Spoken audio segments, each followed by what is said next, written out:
जीवन हम सबको मिला है कथा के लिए। कल आपने सुना कि धुंधकारी जैसा महान पापी जिसने अपनी माता को पिता को मारा, वह भी जब भागवत सुना, गौकर्ण जी ने भागवत सुनाई, तो धुंधकारी प्रेत योनि से मुक्त हो गया। जो भागवत सुनता है, चाहे वह जीते जी सुने या मृत्यु के पश्चात सुने, जो जीते जी सुन रहे हैं वो तो जीते जी मुक्त होंगे।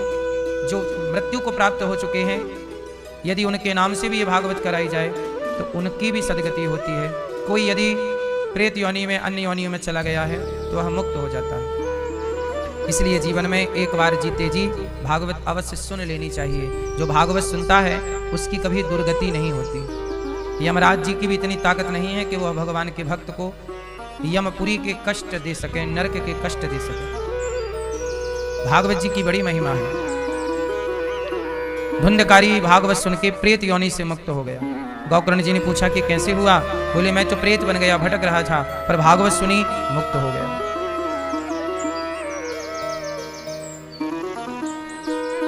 अब भागवत जी की पावन कथा मंगलाचरण है। वेद व्यास जी कह रहे हैं, जन्म आदि यस्य जन्माद्यस्य। जन्माद्यस्य, भगवान के द्वारा सृष्टि जन्म लेती है, ये प्रकृति प्रकट होती। प्रकट होने मीन्स जन्म लेना।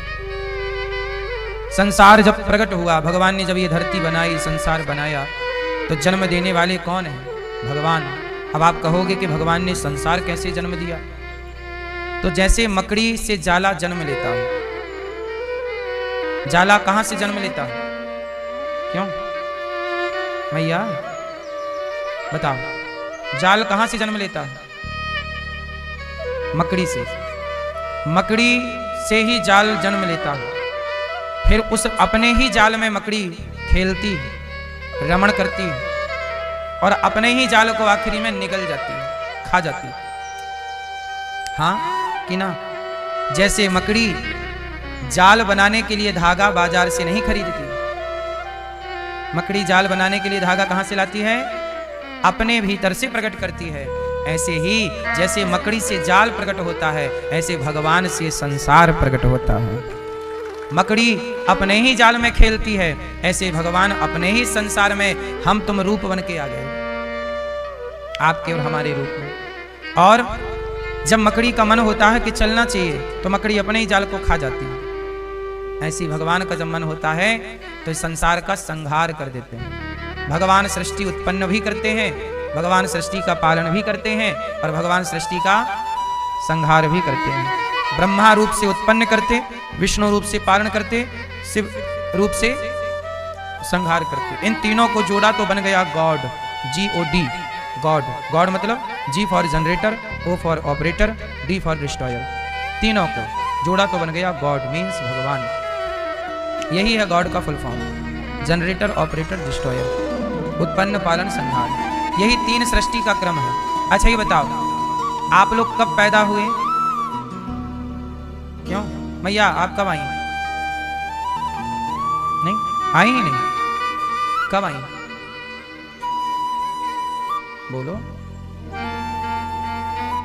सुनो, आप लोग रोज आते हैं, आपका जन्म रोज होता है, और आपकी मृत्यु भी रोज होती है।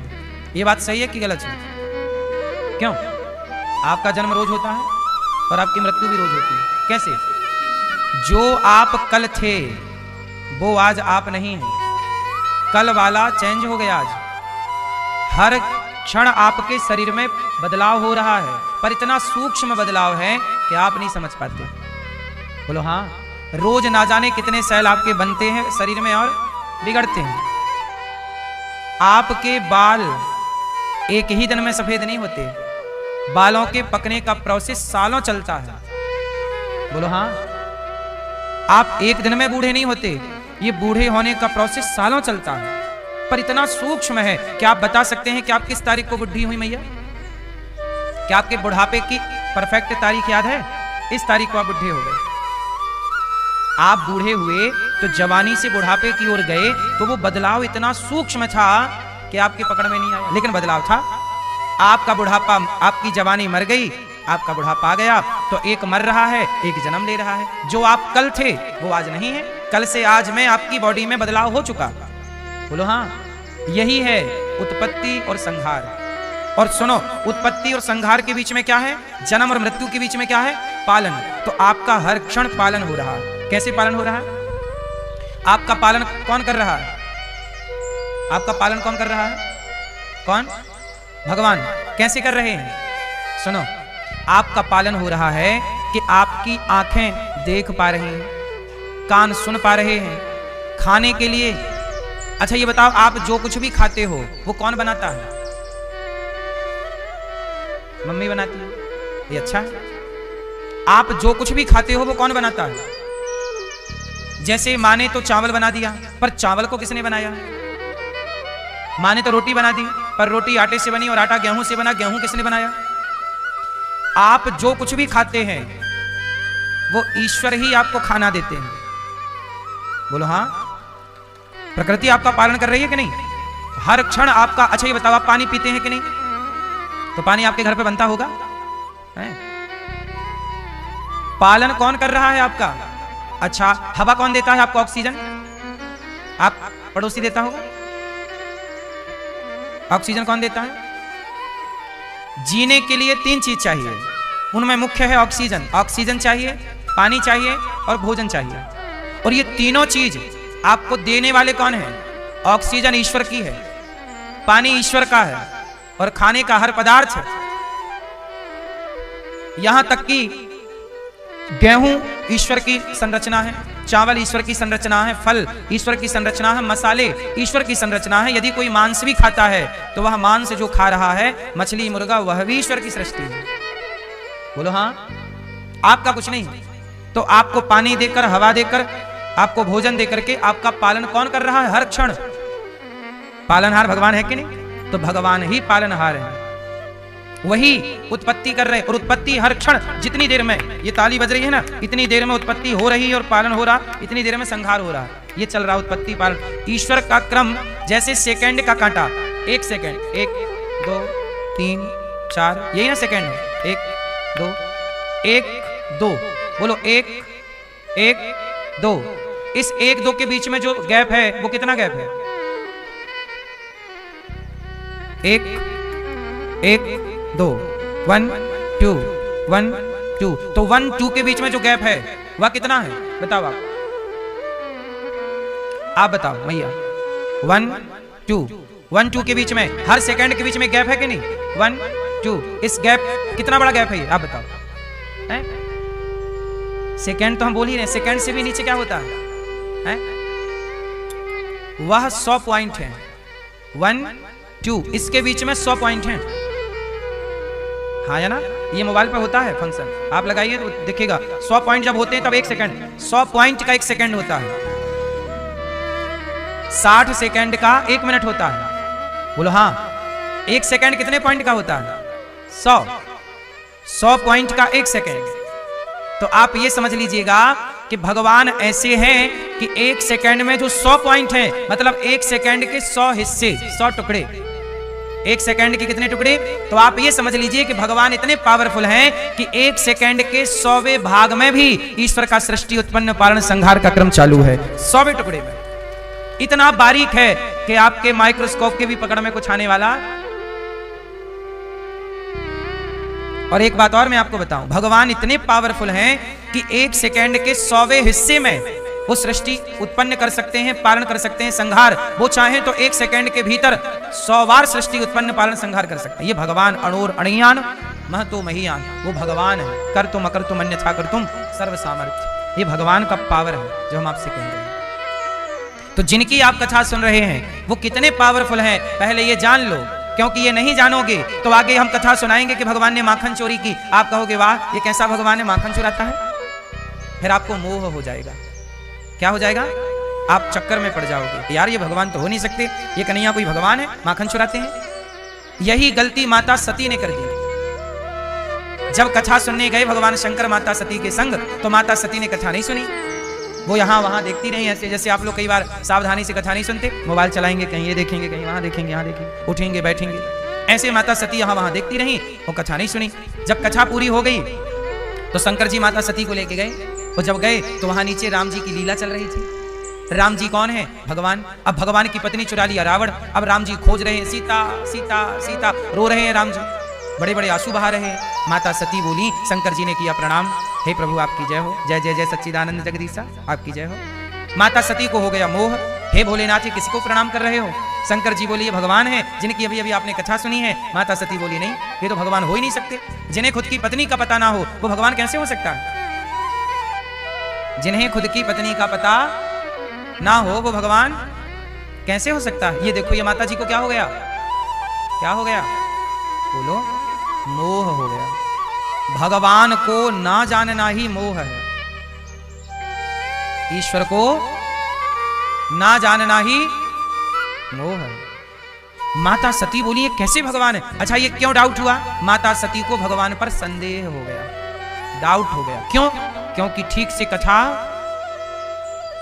जो भगवान पलक झपकाएं तो सृष्टि समाप्त हो जाए, पलक खोलें तो सृष्टि उत्पन्न हो जाए, जो करोड़ों ब्रह्मा को पैदा करने की ताकत रखते हैं, वो भगवान, जिनके बारे में लिखा है ब्रह्मांड निकाया निर्मित माया रोम रोम, एक एक रोम पर ब्रह्मांड लटक। भगवान के एक रोम पर ब्रह्मांड, एक एक रोम पर ब्रह्मांड, करोड़ों ब्रह्मांड।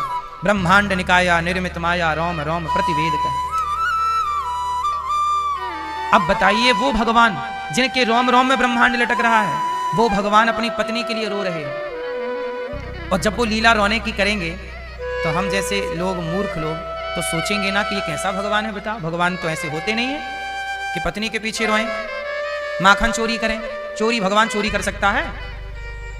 लेकिन भगवान की लीलाएं ऐसी हैं कि कई बार आपको संदेह हो जाता है। इसलिए भारत में, दुनिया भर में लोग क्या कहते हैं? अरे बोले भगवान तो है ही नहीं। कुछ लोग क्या कहते हैं? भगवान तो अजन्मा है, वो कोई जन्म थोड़ी लेगा। कुछ लोग हैं जो राम को भगवान नहीं मानते, कृष्ण को भगवान नहीं मानते। क्यों? माता सती नहीं समझ पाई जिनको, उनको आज का कामी क्रोधी व्यक्ति समझ पाएगा?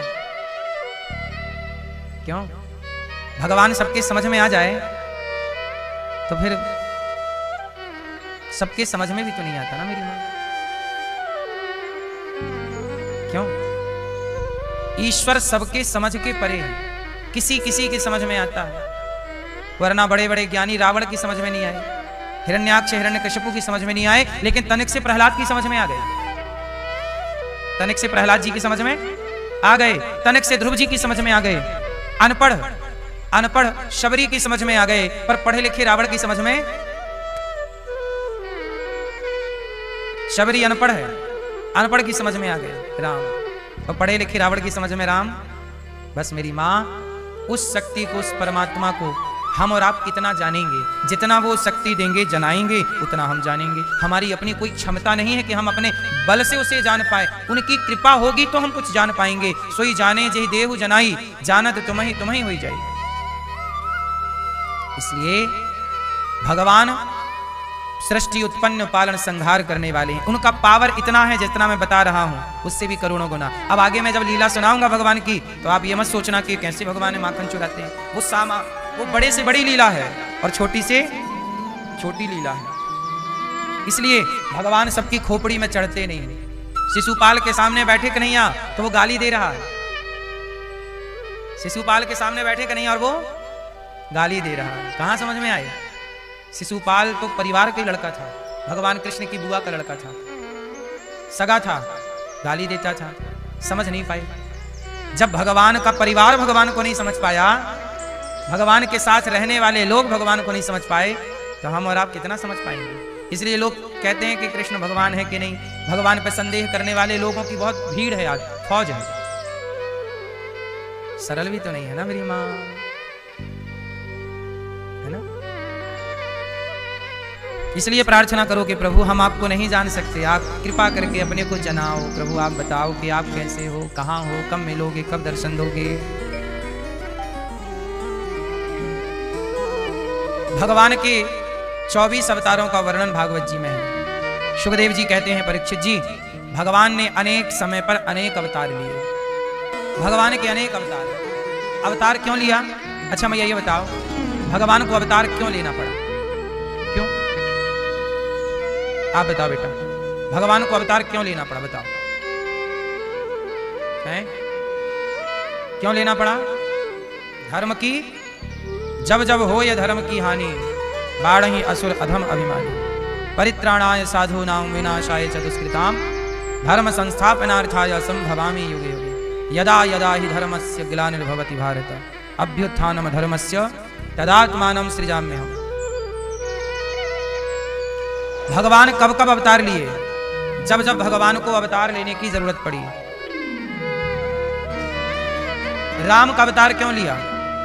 धर्म की हानि रावण कर रहा था। कृष्ण का अवतार क्यों लिया? धर्म की हानि दुर्योधन, दुशासन और कंस कर रहा था। जहां धर्म की हानि होती है, इसका सीधा सार ये निकालो कि धर्म के रक्षक आप और हम नहीं हैं, धर्म के रक्षक भगवान ही हैं। धर्म के रक्षक कौन? अच्छा, धर्म के रक्षक भगवान हैं, इसका मतलब ये नहीं है कि हम धर्म पर ना चलें। अच्छा एक बात बताओ, भरी सभा में जब द्रौपदी के कपड़े उतारे गए, वहां पर साक्षात धर्म बैठे थे। कौन बैठा है? धर्मराज युधिष्ठिर। बोलो हाँ, धर्मराज युधिष्ठिर, धर्म बैठा है वहीं और अधर्म हो रहा है। और ऐसा अधर्म हुआ कि उस अधर्म को धर्म भी नहीं रोक पाया। बोलो हाँ, ऐसा अधर्म हुआ कि उस अधर्म को किसने नहीं रोका? धर्म ने भी नहीं रोका। सोचिए, जहां धर्मराज स्वयं बैठे हैं, जहां धरती के सबसे बड़े दिग्गज पितामह भीष्म बैठे हों, गुरु द्रोणाचार्य बैठे हों, वहां धर्म हो रहा, द्रौपदी का अपमान हो रहा, लेकिन उस अधर्म को रोकने की ताकत किसी में नहीं है। किसने रोका? धर्म के पास भी अधर्म को रोकने की ताकत नहीं है। अधर्म को रोकने की ताकत केवल भगवान में है। भगवान आए, रक्षा की। इसलिए कहता हूं, किसी के भरोसे ना रहो। द्रौपदी के पति तो धर्मराज हैं, द्रौपदी के पति तो गांडीवधर हैं, द्रौपदी के पति तो सबसे बलवान धरती के भीम भैया हैं, गदाधर। सबके होते हुए द्रौपदी की लाज कोई ना बचा पाया। द्रौपदी ने किसे पुकारा? भगवान को। किसने रक्षा की? जिन्होंने भगवान द्रौपदी की रक्षा जिन्होंने की, जिन्होंने द्रौपदी की रक्षा की, वही आपकी और हमारी भी रक्षा करेंगे। इसलिए द्रौपदी की तरह पुकारिए उन्हें, हे प्रभु, हे नाथ, हे द्वारिकाधीश, हे कृष्ण, आप ही हमारी रक्षक। हम किससे पुकारें? किससे उम्मीद है? इसलिए पहली बार में ही भगवान को पुकारिए, हे प्रभु रक्षक। और जब भगवान रक्षक बनते हैं तो बड़े बड़े बलवानों के भी बल काम। 10,000 हाथियों का बल था दुशासन का, थक गया, 12 हाथ की साड़ी ना खींच पाया। बोलो हाँ, थक गया। जब भगवान बल देते हैं तो वह ये तिनका भी बलवान हो सकता है, यदि भगवान इसे अपना बल दे दें तो। बोलो हाँ, और बड़े से बड़ा बलवान भी हार सकता है तिनके से। एक बार वायु देवता को बड़ा अभिमान हो गया, मैं चाहूं तो सबको उड़ा दूं। हवा चले तो बड़ी बड़ी इमारतें गिर जाती हैं, तूफान जब आता है बड़े बड़े पीपल के पेड़ उखड़ जाते हैं जड़ समेत। बोलो हाँ, वायु में बड़ी ताकत है, उड़ जाए सब, बवंडर नहीं आता, सब उड़ा के ले जाता है ऊपर। एक दिन वायु देवता को बड़ा अभिमान आ गया, मैं बहुत बलवान हूं। भगवान बोले कि इनका ठीक करना पड़ेगा। एक दिन भगवान स्वर्ग लोक चले गए, एक साधु के रूप में। देवताओं ने कहा, आप कौन हो? भगवान बोले, मैं साधु हूं, साधु संत हूं। क्या करने आए हो स्वर्ग? आप सबका दर्शन करने आया। अरे तो कोई साधु ऐसे थोड़ी स्वर्ग आ सकता है? बोले, मैं आ सकता हूं। इंद्र ने कहा, वायु बाहर करो इसको, फूंक मारो, ये मृत्यु लोक का कोई व्यक्ति यहां कैसे आ सकता है? पवन देवता गए, चलो स्वर्ग के बाहर ले गए द्वार पे। वायु देवता बोले, जल्दी से भागो वरना मैं हवा चलाऊंगा, तुम कहीं मिलोगे नहीं। अब वो साधु के रूप में थे तो भगवान बोले, ठीक है चलाओ हवा, देखे तुम्हारी हवा कितनी है। भगवान ने एक तिनका उठाया और तिनका रख दिया, बोले ये तिनका रखा है, फूंक मारो, यदि तुमने ये तिनका उड़ा दिया तो मैं जान जाऊंगा कि तुम बहुत बड़े पावरफुल हो, ताकतवर हो। वायु देवता हंसे, क्या बात कर रहे हो, मैं बड़ी बड़ी बिल्डिंग हिला देता हूं, बड़े बड़े पेड़ों को गिरा देता हूं, बड़े बड़े पहाड़ों को भी गिरा देता हूं, ये तिनका क्या है? ये रहा भैया, मारो फूंक। अब भैया तिनका भगवान ने रखा, फूंक मारा वायु देवता ने, खूब ताकत लगा, पूरा जोर पवन देवता ने पूरी ताकत लगा दी, पूरी पवन चला दी, हवा चला दी, वो तिनका ना हिला। भगवान बोले सुनो, ये जो आप में उड़ाने की ताकत है ना, ये मैं ही देता हूं, ये तुम्हारी नहीं है, इसका घमंड ना करो, जाओ चुपचाप बैठो वहां। वायु देवता गए, मुंह लटका के बैठ गए। इंद्र बोले भगा दिया, बोले ना प्रभु मेरे बस का नहीं है। अग्नि से कहा जाओ अग्निदेव जला दो, साधु जाओ, मानता नहीं, अब अग्निदेव गए, सुनो भाग जाओ वरना जला दूंगा। भगवान बोले एक काम करो, ये तिनका है, पहले इसको जलाओ। जला, क्या बात कर रहे हो, मैं सब जला सकता हूं, जला। अब अग्निदेव ने लगाई अग्नि, अग्नि तो अग्नि प्रकट हो गई, अग्नि, अग्नि ने तिनका ना जला पाया, एक तिनका ना जला अग्नि से। भगवान बोले सुनो अग्नि, ये जो तुम्हारे अंदर जलाने की ताकत है ना, तुम्हारी नहीं, मैं देता हूं तुम्हें। तुम तो प्रहलाद को भी जलाने के लिए सुलग गए थे, लेकिन अग्नि होलिका को तो जला पाई, प्रहलाद को नहीं जला पाई। भगवान चाहेंगे वही जलेगा, जिसे नहीं चाहेंगे अग्नि तिनका ना जला पाए। जाओ बैठो चुपचाप। जल आए, बोले मैं जल हूं, वरुण हूं, जल देवता हूं, डुबा दूंगा, डुबा के मार डालूंगा। ठीक है भैया, तो लगाओ अपना जोर, इसको बहाओ जरा। बोले जल सब कुछ बहा देता है ना, पानी बहाओ इसको। और खूब बारिश कराई, खूब धारा मोटी मोटी गिराई, बड़ा नहीं हुआ कुछ। तिनका सच्ची बात ये थी कि वो साधु के रूप में जब सब हार गए तब इंद्र चरणों में आए, आप कौन है? तब भगवान अपने यथार्थ रूप में आए, देवराज मैंने तुम्हें स्वर्ग का राजा बनाया है समाज की व्यवस्था के लिए, तुम्हारे अपने घमंड और अभिमान के लिए मैंने तुम्हें स्वर्ग का राजा नहीं बनाया। समय समय पर जा जाके भगवान स्वर्ग के राजाओं का भी अभिमान हरण करते रहते हैं। ऐसे भगवान हैं। कहते हो ये अग्निदेव है, अरे वो अग्नि में जलाने की ताकत भगवान की है, जल में शीतलता की शक्ति ईश्वर की है। भगवान सूर्य में प्रकाश देने की ताकत भगवान की है, चंद्रमा में शीतलता की शक्ति भगवान की है, गुलाब में खुशबू की शक्ति ईश्वर की है, आप में बोलने की शक्ति भगवान की है, देखने की शक्ति, आंख है पर देखने की शक्ति ईश्वर की है, वरना आंख है बहुत लोगों की पर आंख है पर दिखता नहीं है। कान में सुनने की शक्ति भगवान की है, वरना कान बहुतों के हैं पर कान में सुनाई कुछ नहीं पड़ता। पांव है पर चलने की ताकत ईश्वर की है। तो हमारे और आपके पास जितनी भी शक्ति है, ताकत है, जो बल है वो हमारा नहीं है। इसलिए किसी भी प्रकार से इस घमंड में नहीं रहना चाहिए कि ये बल हमारा है। भगवान क्यों आते हैं? जब आप इस घमंड में डूब जाते हैं कि ये बल मेरा है, तब उस घमंड को मिटाने भगवान आते हैं और वही धर्म की स्थापना होती है। यदा यदा ही धर्मस्य, जब जब हो ये धर्म की हानि। धर्म की हानि क्या होती है? जब आप ये मान लेते हैं कि मैं करता हूं, मैंने किया, तब धर्म की हानि होती है। और धर्म का उत्थान कब हो जाता है? जब आप ये मान लेते हैं कि मैं नहीं, भगवान है। बात समझ में आई? रावण को क्यों मारना पड़ा? क्योंकि वो ये चिल्ला रहा था मैं। इसलिए बलि बकरे की ही होती है। क्यों? मैं करता रहता है। जो मैं करते हैं उन्हें बकरा बनना पड़ता है, फिर गर्दन कटती है। इसलिए कहता हूं मैं नहीं। तो क्या बोला करो? मैं ही मैं। तो क्या बोलेंगे मैं की जगह? हैं? क्या? मैं ही मैं नहीं बोला करो, तू ही तू, तू ही तू, तू ही तू। क्या बोलेंगे? हे प्रभु आप ही आप। मैं ही मैं नहीं हूं, मैं नहीं हूं, आप ही आप। जहां हैं आप हैं, जो है जहां हैं आप हैं, जो है आप हैं। मैं नहीं हूं, हर जगह सब में वही। इसलिए तुलसीदास जी ने कहा सिया राम मैं सब जग जानी, करहूं प्रणाम जोरी जुग पानी। तो भगवान ने 24 अवतार लिए, हर अवतार के पीछे एक कारण है। एक दिन क्या हुआ, वेद व्यास जी महाराज उदास बैठे थे। ये भागवत जी की चर्चा है।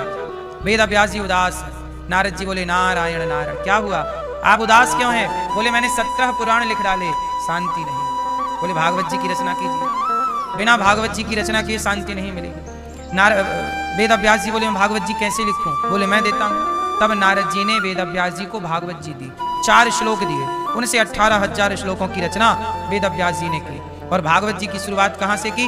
महाभारत के युद्ध से। वेदों का तात्पर्य कृष्णमय ही है, यज्ञों का उद्देश्य भी कृष्ण है, योग कृष्ण के लिए किए जाते हैं, समस्त कर्मों की परिसमाप्ति भी कृष्णमय है, सब कुछ कृष्णमय ही है। वासुदेव परो धर्मो, कृष्ण ही धर्म है। वासुदेव परा गति, कृष्ण ही गति है। वासुदेव परम ज्ञानम, कृष्ण ही ज्ञान है। वासुदेव परम तपः, वही तप है। तप भी कृष्ण की प्राप्ति के लिए, गति भी कृष्ण के लिए, धर्म भी कृष्ण के लिए, ज्ञान भी कृष्ण के लिए। इस तरह से विराट स्वरूप का दिव्य वर्णन हुआ भागवत जी में। भगवान कैसे हैं, भगवान कैसे हैं। अब वेद व्यास जी ने महाभारत से भागवत जी की शुरुआत की। इतिहास पुराणम च पंचमो वेद उच्यते। 4 वेद होते हैं, सामवेद, ऋग्वेद, यजुर्वेद, वेद, अथर्ववेद। और 5वां वेद कौन सा है? पुराण। इतिहास पुराणम च पंचमो वेद उच्यते। 5वां वेद भागवत जी क्या है? 5वें वेद, पंचम वेद। पंचम वेद निराला, नव ज्योति जगाने वाला। श्री राम यही, घनश्याम यही, प्रभु के महिमा की आरती। श्रीमद् भागवत महापुराण के बारे में बताया कि यह 5वां वेद है, पंचम वेद निराला। नारद जी महाराज ने कहा कि भागवत जी की रचना कीजिए। वेद व्यास जी ने भागवत जी की रचना की। और भागवत जी में क्या लिखा? अभी तक वेद व्यास जी ने कृष्ण के बारे में ज्ञान की बात बड़ी लिखी। भक्ति, देखो 3 चीजें होती हैं, भक्ति, ज्ञान और वैराग्य। वेदों में क्या ज्यादा है? वैराग्य और ज्ञान। वेदों में किसकी बातें ज्यादा हैं? वैराग्य की और ज्ञान। ज्ञान और वैराग्य, वेदों में ज्ञान और वैराग्य की बातें हैं। पर भक्ति के बिना कैसे काम बनेगा?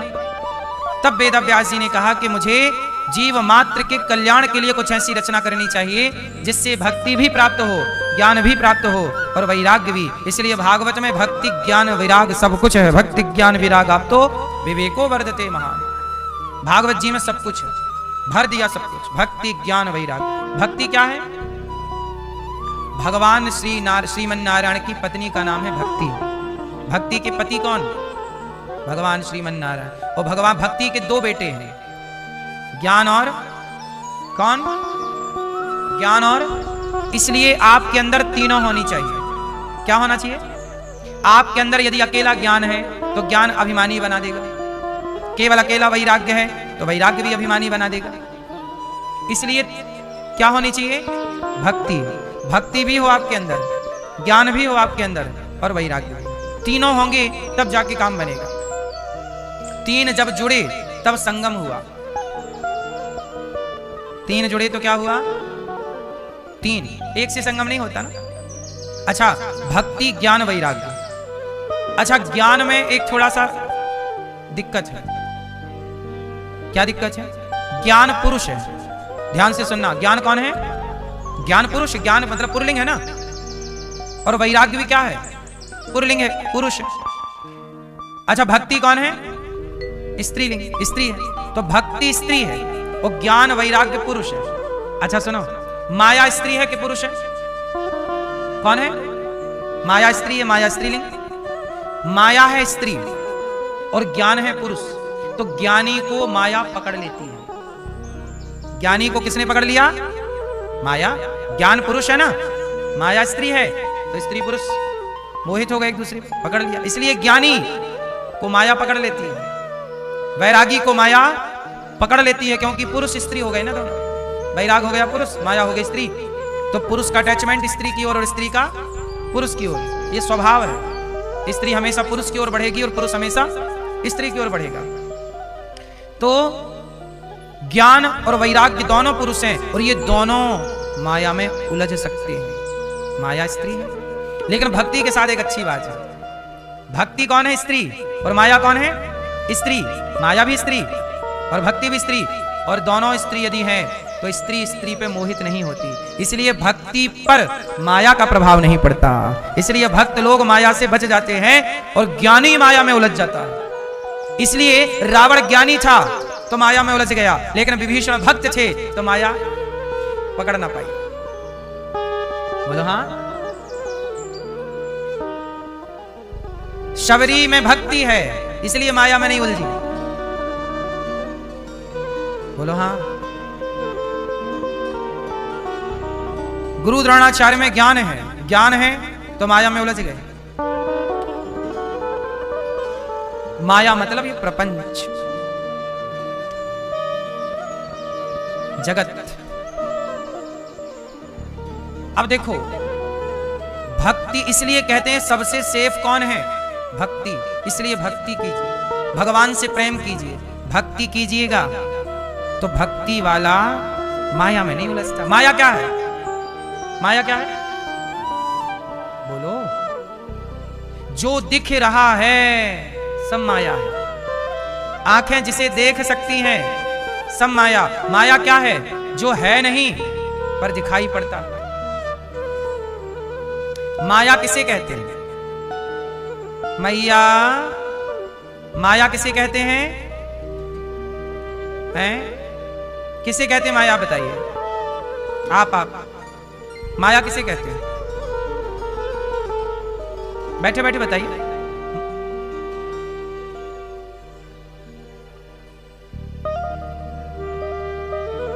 वो माया है, धन दौलत माया है। और क्या है माया? सुनो, अब आपने बोला है, अब ध्यान से सुनिएगा। माया क्या है इसे जान लेना इतना भी सरल नहीं है, पर फिर भी आपको जनाने की कोशिश ये दास करेगा। माया क्या है? जो है नहीं। माया की परिभाषा सुन लीजिए, काम आएगी। माया किसे कहते हैं? जो है नहीं। बोलो, जो है नहीं पर दिखाई दे। जो है नहीं, है ही नहीं, जो है नहीं पर दिखती है या दिखता है, वो माया है। बताओ वो क्या चीज है जो है नहीं पर दिखती है? बताओ वो क्या है जो है नहीं? आप बताओ भैया, वो क्या है जो है नहीं पर दिखाई दे? माया तो है, उसे परिभाषित ही तो करना है जगत में। वो क्या है जो है नहीं पर दिखाई दे? सत्य। ऐसे हवा में लाठी मारते रहो, कहीं तो लगेगी। इसलिए ध्यान से कथा सुनिए। अब सुनो, वो क्या है जो है नहीं पर दिखता है? जैसे आप रास्ते में चलते हो, सड़क में गाड़ी से, तो कई बार ऐसा लगता है कि सड़क में आगे पानी भरा है, पर जब आप वहां जाते हैं तो वहां पानी दिखता है, दिख रहा है, पर है नहीं। मृगमरीचिका, ये भ्रांति अक्सर वहां होती है जहां रेत ज्यादा है। रेगिस्तान में ऐसा लगता है पानी भरा है, सूर्य का प्रकाश जब चमचमाता है ना रेत से टकरा करके, तो ऐसा लगता है पानी, जाकर देखो तो वहां पानी है नहीं पर दिखाई पड़े। अच्छा सच बताओ, आपके कितने बेटे हैं? आपके बेटी बेटा? बैठे बैठे बताना हर प्रश्न का उत्तर। 4 बेटा बेटी? 4 बेटी बेटे बेटे 4 बेटा हैं, आपके ही हैं? हाँ, कंफर्म? अब बगल वाले भैया से पूछिए, आपके कितने बच्चे हैं? 2 आपके हैं? यही माया है। अब सुनो ये कैसी माया है, सुनो। हम सारे लोग क्या कहते हैं? मेरे 4 बेटे हैं, मेरे 3 बेटे हैं, मेरे 2 बेटे, मेरा 1, ये मेरा बेटा है। सच बताओ, उस बेटे में आपका क्या है? आंख आपकी है क्या? आपने दी? कान आपने दिए? उस बच्चे में एक भी रोमा, एक भी बाल आपने लगाया हो तो बताइए? आपका है नहीं पर आपका सा लगता है, यही तो माया है। जो आपका है नहीं पर आपने उसे अपना मान लिया, यही तो माया है। यही माया। आपका है नहीं, जो है नहीं पर दिखता है। बेटा आपका है नहीं पर आपका सा, शरीर आपका है नहीं पर आपका सा, ये मेरा हाथ है, तेरा हाथ कब से हो गया भाई साहब? ये मेरी आंख है, तेरी आंख कब से हो गई? मेरी आंख, इसका मतलब ये हुआ मैं अलग हूं और मेरी आंख अलग है। मैं अलग हूं, मेरे से मेरा हाथ अलग है, तब ना बोल रहे मेरा हाथ, मतलब हाथ से मैं अलग हूं कि नहीं? अब मैं कौन हूं और हाथ कौन है ये बताइए? मैं कुछ भी, ये मेरा हाथ छोड़िए, मैं इस शरीर में, अच्छा इस शरीर में आप कहां हो? आपके इस शरीर में आप कहां हो? ढूंढो जरा अपने आप को, आप कहां हो? कहां रहते हो? यहां यहां यहां यहां? आत्मा के अंदर आप हो, आत्मा में परमात्मा है, आप कहां हो? आप नहीं हो। तो फिर सारी जिंदगी, अभी तो आपने बोला मेरे 4 बेटे हैं, आपने अभी तो बोला मेरे 4 बेटे हैं, तो आपके 4 बेटे हैं, मतलब आप कहां हो? आत्मा में आप नहीं हो, आत्मा में भगवान है, ईश्वर अंश जीव अविनाशी, आत्मा ईश्वर का अंश, आप कहां हो इस शरीर में? अपने आप को ढूंढो।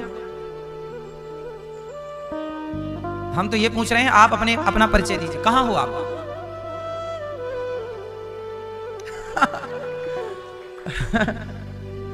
इतना भी सरल नहीं है ये तिगड़म को सुलझाना, लंबा सत्संग करोगे तब कुछ समझ में आएगा, वरना ये अभी बच के निकल जाते, बोले मैं आत्मा परमात्मा है, और अभी थोड़ी देर पहले बोले ना होते ना कि 4 बच्चे मेरे हैं, तो निकल गए थे।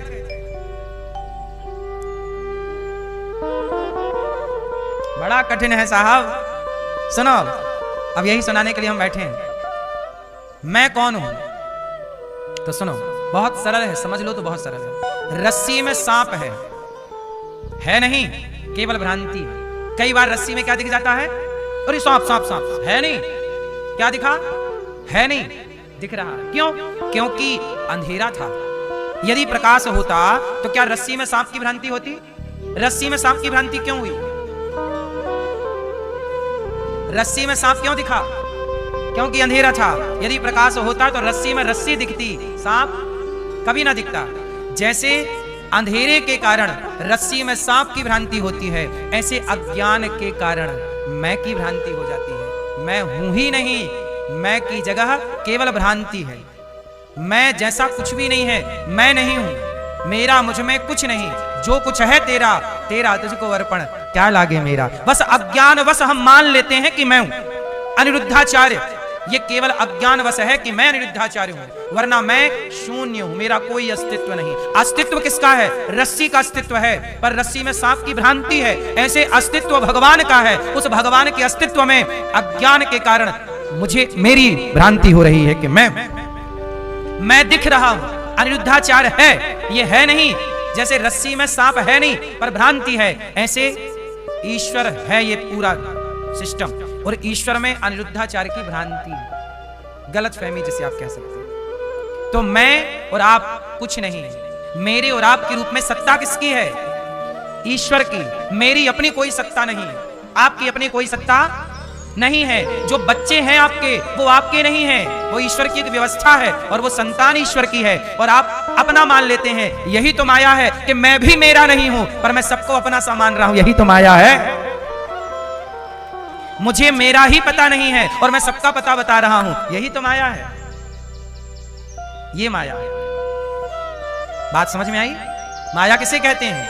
ये बॉडी, ये शरीर भी मेरा नहीं, पर मैं सारी जिंदगी अपना मान बैठा हूं। धन दौलत तो बहुत छोटी चीज है साहब, मैं शरीर की बात, ये शरीर भी आपका नहीं है। दौलत की तो छोड़ दो, वो तो कोई लग नहीं लग रही है बात।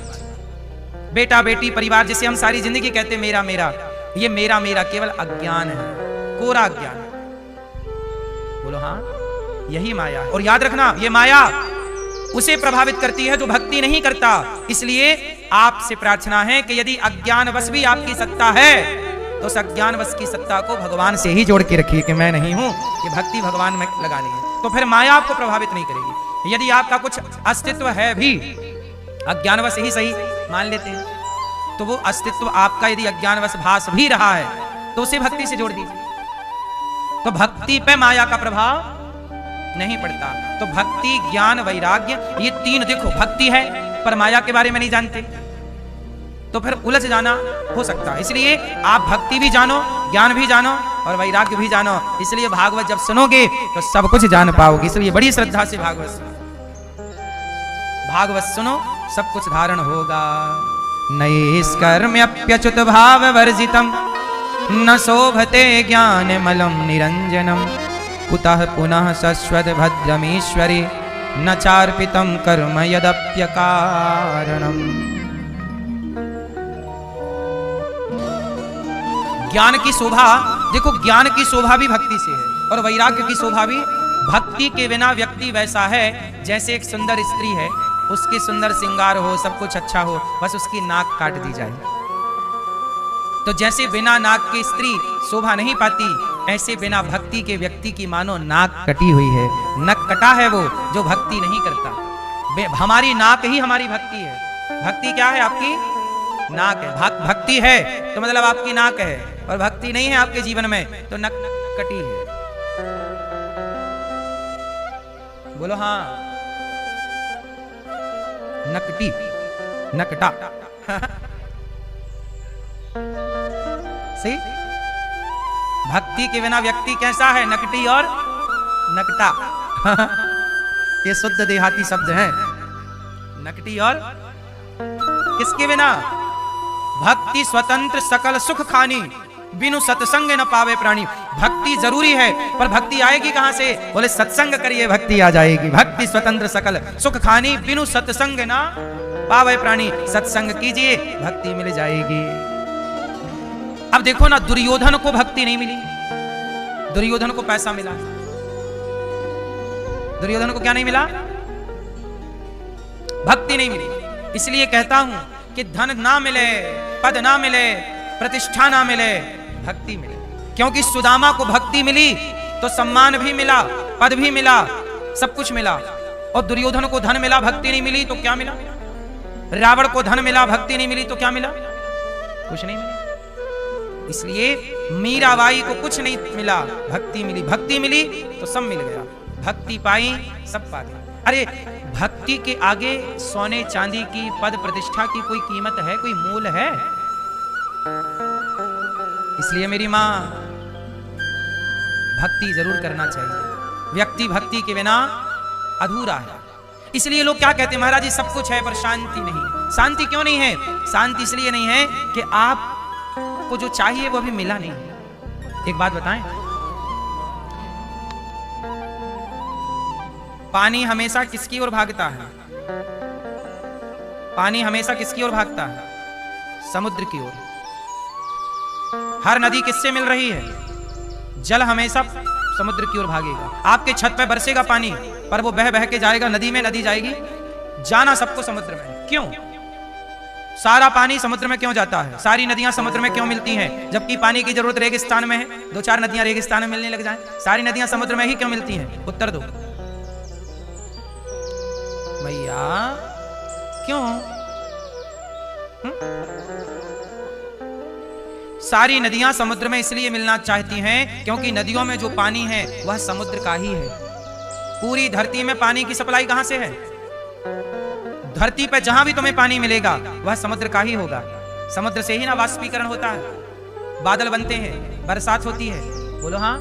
तो मूल में वह पानी कहां से है? तो समुद्र का था तो समुद्र की तरफ भाग रहा है। समुद्र का अंश है नदी का जल, तो अंश हमेशा अंशी की ओर भागता है। अंश हमेशा अंशी की ओर भागता है। अच्छा चलो बताओ, ये तिनका, पत्थर, कोई भी वस्तु आप ऊपर फेंकिए नीचे गिरेगी। क्यों? क्यों? कोई भी वस्तु ऊपर से नीचे क्यों गिरती है? आप बताओ। हाँ, गुरुत्वाकर्षण है। गुरुत्वाकर्षण का सिद्धांत सबने पढ़ा है, लेकिन इसका एक ही कारण नहीं है गुरुत्वाकर्षण। एक्चुअली संसार में हर चीज ऊपर से नीचे गिरती है। क्यों? जैसे ये तिनका है, ये तिनका धरती का ही एक हिस्सा है, ये धरती का अंश है। भाई कोई भी पदार्थ, तिनका हो, पत्थर, पत्थर भी क्या है? धरती का ही तो हिस्सा है। तो धरती का अंश धरती की ओर भागता है। पृथ्वी का अंश, तिनका क्या? आप क्या, मैं क्या, लोहा क्या? पृथ्वी का अंश है। तो अंश हमेशा अंश की ओर भाग रहा है। हर चीज ऊपर से नीचे गिरती है, पर एक चीज है जो नीचे से ऊपर जाती है। बताओ क्या? वो क्या है जो नीचे से ऊपर जाती है? आप दीपक जलाओ तो दीपक की जो ज्योति होगी, जो ज्योति है और जो धुआं है, ये दोनों चीज कहां जाते हैं? हर चीज ऊपर से नीचे आती है, पर ज्योति हमेशा नीचे से ऊपर की ओर लपटे निकलती है। बोलो हाँ। क्यों? अब यहां पे गुरुत्वाकर्षण सिद्धांत क्यों नहीं लागू हो रहा है? यदि गुरुत्वाकर्षण सिद्धांत लागू हो तो धुएं पर भी होना चाहिए। क्यों नहीं हो रहा? क्योंकि हर चीज ऊपर से नीचे इसलिए आती है क्योंकि वो हर चीज नीचे आने वाली धरती का अंश है, पृथ्वी का अंश है। धुआं ज्वाला ज्योति ऊपर की ओर इसलिए जा रही है क्योंकि आग सूर्य का अंश है। आग किसका अंश है? सूर्य का। तो हमेशा अंश जो है अंशी की ओर भागता है। सूर्य ऊपर है और सूर्य गर्म है और आग भी गर्म है, तो ये अपने परिवार की ओर भाग रही है। धरती का परिवार धरती की ओर भाग रहा है, पानी समुद्र का परिवार है तो पानी अपने परिवार की ओर भाग रहा है। अब आप लोग कहते हो महाराज जी हमें शांति नहीं मिल रही है। शांति तो तब मिलेगी ना जो तुम्हारे अंदर आत्मा है, वो आत्मा ईश्वर का अंश है। जब ईश्वर की ओर भागोगे तुम तो शांति मिल जाएगी। जल जल की ओर भागता है, पृथ्वी का अंश पृथ्वी की ओर भागता है, अग्नि का अंश अग्नि का गोला, आग सूर्य आग का गोला है तो आग का गोला इसलिए आग ऊपर की ओर भागती है क्योंकि उसका अंश अंशी ऊपर रहता है। तिनके का अंशी नीचे रहता है, जल का अंशी समुद्र में है, समुद्र है। तो हर अंशी क्या है? दो चीज समझो, अंशी और अंश। जैसे आप हो अंश, ईश्वर अंश, हम ईश्वर के क्या है? हमारे अंशी हैं भगवान, अंशी भगवान और भगवान के अंश हम। समुद्र अंशी और समुद्र अंशी का जल अंश, नदी का जल। आग अंश, आग का अंशी कौन? सूर्य। तो हम भी ईश्वर के अंश हैं, तो सब अपने अपने परिवार की ओर भाग रहे हैं। तो आप क्यों जगत की ओर भाग रहे हो? जगन्नाथ की ओर भागो, शांति मिल जाएगी। आप भाग ही विपरीत दिशा में रहे हैं और बाद में चिल्ला रहे हैं शांति नहीं है, शांति नहीं है, शांति नहीं। काहे को शांति मिलेगी? क्या भैया समझ में आई कि नहीं? विज्ञान की हर बात पूरी सत्य नहीं है साहब, उसमें कुछ बाकी है। क्या बाकी है?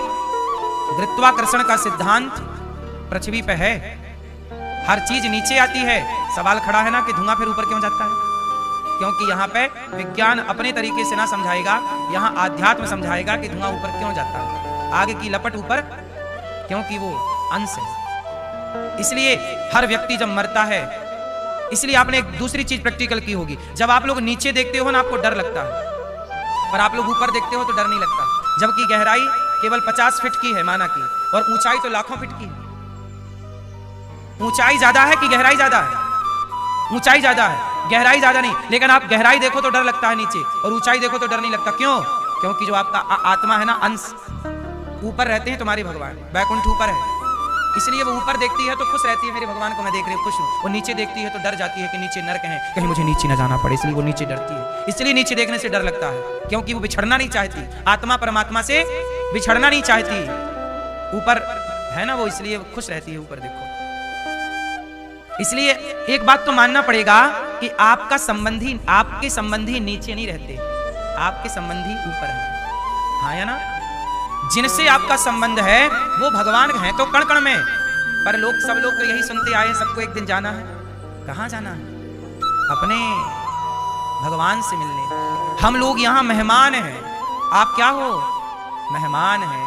कुछ दिनों के मेहमान आप हैं, कुछ दिनों का मेहमान मैं हूँ।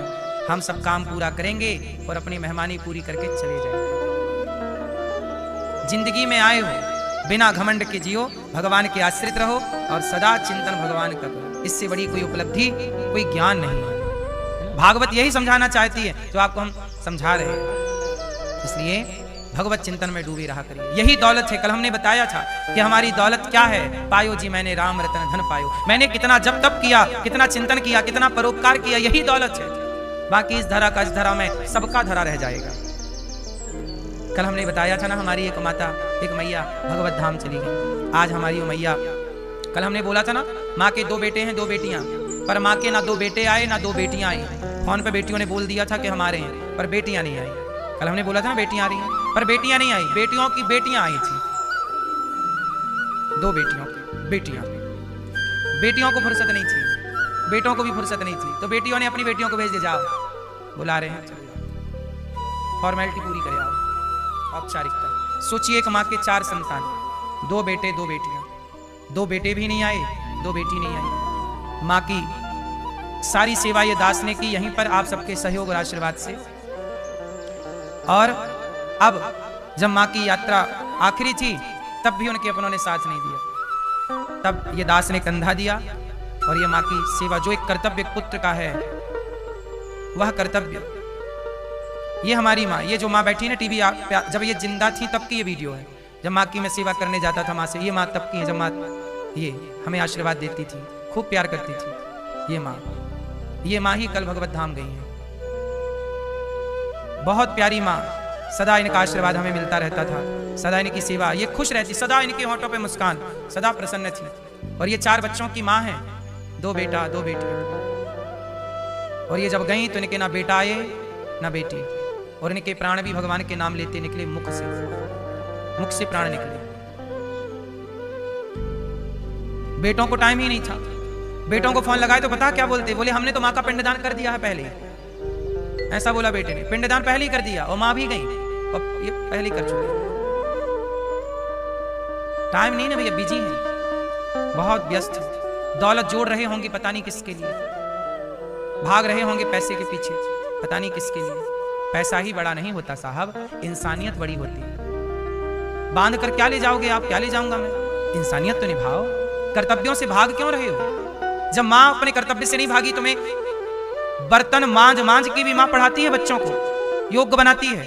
जब माँ अपने कर्तव्य से नहीं भागी तो तुम बड़े हो गए तो अपने कर्तव्य से क्यों भागे? ये भागना है या नहीं? ये मैदान छोड़ के भागना है, क्यों भाग गए? माँ तो नहीं भागी थी, पति ना होने पर भी माँ मजदूरी करके बच्चे को पाल पोस के बड़ा करती है। माँ नहीं भागती अपने कर्तव्य से, तुम क्यों भाग रहे हो? नमक हरामी इसी को कहते हैं। कुत्ता भी ईमानदार होता है मेरी माँ। यदि कुत्ता तुम्हारी रोटी खाएगा ना तो रात भर तुम्हारी चौकीदारी करता है। एक कुत्ता पूंछ हिला के, वो जानता है कि आज मैंने घर की रोटी खाई है तो वहीं बैठेगा आसपास, हाँ या ना? एक कुत्ता भी ईमानदार है साहब। लेकिन आज के लोग क्या कुत्तों से भी स्तर नीचे गिर गए लोगों का, कि माँ के जाने पर भी और कोई आने को तैयार नहीं, और बड़े दूर नहीं रहते बच्चे, आस पास ही, कोई दिल्ली में रह रहा है, कोई कहीं रह रहा है। आते भी तो आ सकते थे, बोल रहे हैं कि हमने तो पिंडदान कर दिया है, अब आप कर दो जो करना है। इसलिए ये दास अनिरुद्ध आपसे कहता है कि भक्तों, दौलत कमा रहे हो, थोड़ा इंसानियत भी कमाओ। इंसानों के काम हम ना आए तो फिर हमारे आने का क्या अर्थ निकला? हमने अपने कर्तव्य ही पूरे नहीं किए तो आने का फायदा क्या है? ऐसे तो सुअर आता है चला जाता है, कुत्ता आता है चला जाता है। हम इंसान हैं, ईश्वर की सबसे श्रेष्ठ रचना मनुष्य है। बड़े भाग्य मानुष तन पावा, सुर दुर्लभ सदग्रंथ निगावा। यदि मनुष्य भी अपने कर्तव्य भूल जाएगा तो क्या ये कर्तव्य कुत्ते पूरे करेंगे, अपने बिल्ली पूरा करेगी? इंसान को ही ईश्वर ने योग्य बनाया है। मैया के कान में मैंने जब प्राण निकल रहे थे कल, तब भी मैंने उनके कान में भगवान का नाम बोला। और भगवान का कीर्तन, हमारी मैया जब कोई बिल्कुल ऐसी अवस्था में चली जाती हैं, सब कीर्तन चालू कर देती है, सब कीर्तन, ताकि सबके कान में भगवान का नाम पड़े, परम गति हो। भगवान नाम का संकीर्तन, जीते जी उनके मुख में तुलसी का दल और गंगा जल डालना हम लोगों ने स्टार्ट कर दिया। देखो, हम और आप सेवा कर सकते हैं। भगवान से यही प्रार्थना करते हैं कि हमारी इस माँ को भगवान सदा अपने चरणों में स्थान दें और 84 के आवागमन से मुक्त करके मेरी माँ को सदा प्रभु अपने धाम में वास दें। यही मेरे प्रभु से प्रार्थना मेरी इन माँओं के लिए। जीते जी बेचारी अपने परिवार का, बच्चों का सुख ना पाई, मरने के बाद भी कंधा देने कोई ना आया।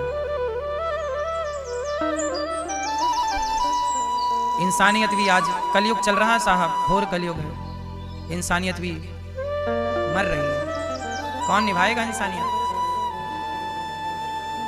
हम और आप भूल जाएंगे इंसानियत, फर्ज, अपने कर्तव्य कौन निभाएगा?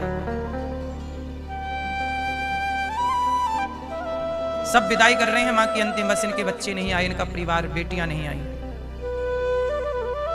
सबकी आंखों में आंसू थे, सब दुखी थे, सबको पीड़ा थी।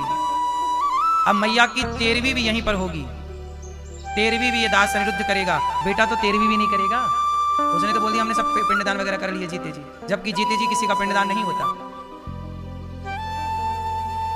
13वीं भी यहीं पर होगी। कोई कर्तव्य नहीं, कोई जिम्मेदारी नहीं, सब अपनी अपनी जिम्मेदारियों से केवल भागना चाहते हैं। कोई भी बच्चे इस तरह, भगवान से यही प्रार्थना है कि संतान हो तो ऐसी संतान हो जो अपने माँ बाप का ख्याल रखे, जीते भी साथ दो और आखिरी वक्त भी माँ का साथ दो। ये गौरी गोपाल आश्रम, ये दास अनिरुद्ध केवल ये वृद्धाश्रम ही नहीं है मेरी माँ। जीते जी और जीने के बाद जब भगवत धाम मैया जाती हैं तो भी कर्तव्य पूरे जितना बन पड़ता है ये दास करता है। आप लोगों से मेरी बस यही प्रार्थना है कि आप सबके सहयोग से इन माओं को भोजन मिलता है, इन माओं की सेवा होती है। गौरी गोपाल आश्रम में वृद्ध माओं के आप भी बेटा बेटी बनकर जो साथ देना हो, जरूर आप सबके आशीर्वाद और सहयोग से सेवाएं होती हैं। बच्चे तो देखो आते नहीं हैं, सेवा करनी है, हम तो आपसे भिक्षा मांग मांग के करते हैं।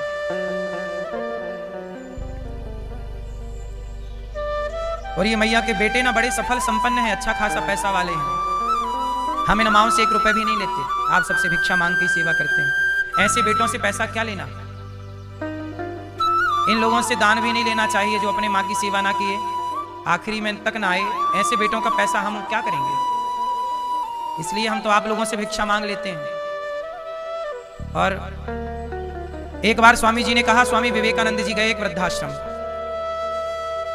एक बार स्वामी विवेकानंद जी गए वृद्धाश्रम, तो वहां पे एक लड़का मिला। बोले, गुरुजी हमारी माँ वृद्धाश्रम में है और अब वो मृत्यु को प्राप्त हो चुकी हैं, बताओ हम कितने दिन का सूतक रखें?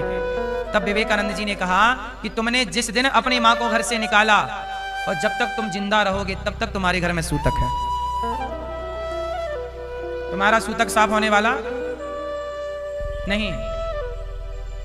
प्रिय भक्तों, वेद व्यास जी ने 18वां पुराण भागवत जी की महाभारत से स्टार्टिंग की। महाभारत 2 पक्षों का युद्ध है। महाभारत क्यों हुआ? भाई भाई का विवाद है। किसके लिए विवाद है? जमीन का विवाद है। महाभारत किस विवाद से हुआ? भगवान कृष्ण गए, पांडवों को 5 गांव दे दो, शांति दूत बन के गए। दुर्योधन ने क्या कहा? मैं सुई की नौक बराबर भी भूमि नहीं दूंगा, मैं सुई की नौक बराबर भूमि नहीं दूंगा। जरा सोचिए कि पांडवों के 5 गांव लेने का मन था, जबकि पांडवों की सारी संपत्ति कौरवों ने रख ली, हड़प ली, जुए के चक्कर में जीत ली। बाद में युद्ध ना हो, कहा गया शांति का प्रस्ताव, भैया 5 गांव पांडवों को दे दो, लड़ाई नहीं होगी, जमीन दे दो, सुई की नौक बराबर नहीं दूंगा। महाभारत हुआ। भगवान की बात दुर्योधन नहीं माना, धृतराष्ट्र भगवान की बात से सहमत, क्या हुआ? महाभारत हुआ। अच्छा एक बात बताओ, जिस जमीन के लिए महाभारत हुआ, आज भी वो जमीन जहां की तहां है कि नहीं? महाभारत किस जमीन के लिए हुआ? हस्तिनापुर और इंद्रप्रस्थ।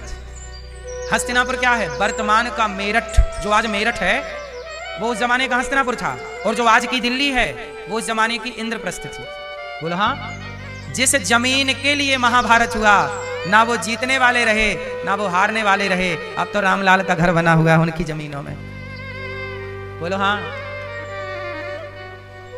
कि ना? जिन जमीनों के झगड़े विवाद थे साहब, जिस जमीन के लिए 3 करोड़ लोग मारे गए। महाभारत में कितने लोग मारे गए?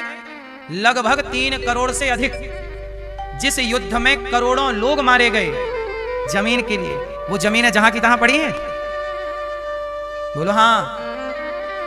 अब मुझे आप लोग बताओ कि आपसी विवाद कर लेना सही है? वो जमीनें जहां की तहां हैं, पर जमीनों का विवाद करने वाले ना दुर्योधन रहे और ना दुशासन रहे। बोलो हाँ। ढूंढो कहां मिले दुर्योधन। ए दुर्योधन आजा भैया, अपनी जमीन ले जा, वो रहा मेरठ, वो रही इंद्र, ले जा ले जा। बुलाओ कहां दुर्योधन है। बड़ा लड़ रहा था, भाई एक सुई की नौक बराबर नहीं दूंगा। देख भैया दुर्योधन, कितना तू लेके गया और कितना तेरे पिताजी लेके गए धृतराष्ट्र जी। सुई की नौक बराबर नहीं दूंगा, यही तो बोला था। तो पूछो दुर्योधन, सुन रहे हो भाई? कितनी नौक सुई की बराबर वाली नौक कितनी लेके गई? इतनी जमीन सुई की नौक बराबर भी ना लेके गया, और विवाद इसी का था। इसलिए साहब बिंदास जिंदगी जियो, इतिहास के पन्नों से सीखो। महाराष्ट्र में 600 किले हैं, मध्य प्रदेश में 400 किले हैं, राजस्थान में लगभग 300 किले हैं। आज वो सारे किले, जिन किलों के लिए कभी लड़ाइयां होती थीं, आज वो सारे किले खंडहर पड़े हैं, चमगादड़ लटकी रहती। जिन किलों के लिए झगड़े थे, बोलो हाँ, ये तेरा की मेरा, तेरा की मेरा, आज वो सारे किले कबाड़ हैं। बोलो हाँ। हाँ, इसलिए भाई से क्यों झगड़ा कर रहे हो? प्यार मोहब्बत से रह लो। लेने का भाव क्या है? जहां रिश्ते होते हैं ना, रिश्तों में हिसाब किताब लेन देन ज्यादा नहीं होता। ठीक है, रिश्ते हैं हमारे तुम्हारे अच्छे रिश्ते, इसमें क्या हिसाब करें भाई? बाप बेटे के बीच में क्या हिसाब किताब? बोलो। पति पत्नी के बीच में क्या हिसाब किताब? हिसाब दूसरों से होता है। हिसाब, आपका बेटा ज्यादा दूध पी गया तो क्या हिसाब लोगे? क्यों भाई, काहे ज्यादा पी गया यार? बोलो। बाजार में जाओगे तो रोटियां आपको हिसाब से मिलेंगी, पर घर में मां परोसती है तो बेटा एक और खानी पड़ेगी तुझे, ये और खा, मेरी कसम है खा। होटल में कौन दे रहा अपनी कसम? मेरी कसम खाओ। वहां तो जितनी रोटी खाओगे उतने का बिल आएगा। एक रोटी 20 रुपया की। बोलो हाँ। कितने की बाजार की रोटी? 10 की, 20 की, 5 की है, 35, 50 की भी है। 10 रुपए से लेके 100 रुपये तक की रोटी बाजार में है, ये भैया बता रहे हैं। आप खाते हो? कितने वाली? 100 वाली और 10 वाली में क्या अंतर है? 100 वाली बेकार, 10 वाली अच्छी है। सोचिए माँ कितनी रोटी खवाती है, पर रोटी का हिसाब, और बाजार में रोटी का हिसाब होता है। हिसाब दूसरों से होता है, अपनों से कहां हिसाब किताब होता? अपनों से मोहब्बत है, इसलिए आप लोगों ने अपनों से भी हिसाब शुरू कर दिया, इसलिए झगड़े हो गए। कुछ चीज छोड़ दो ना भाई। राम कितने अच्छे हैं, भरत के लिए अयोध्या छोड़ दी। पांडवों ने अधिकार मांग लिया तो महाभारत हो गया, और राम ने अधिकार छोड़ दिया तो रामायण हो गई। अधिकार छोड़ोगे तो रामायण होगी, और अधिकार मांगोगे तो महाभारत होगा। अब मांग के महाभारत करना है या छोड़ के रामायण, मर्जी आपकी। राम ने छोड़ दिया कि चलो मैं बैठूं या मेरा भैया भरत बैठे। क्या गजब की बात है, राम जी जैसे केवल राम जी हैं। अयोध्या का शासन छोड़ दिया चुटकियों में। किसके लिए? माँ ने कहा है कि भरत बैठेगा, हाँ भरत तुम बैठो, मैं चला, और भैया बैठेगा, मैं वनवास में रहूंगा 14 साल। और धन्य भरत, राम से बड़े त्यागी भरत है।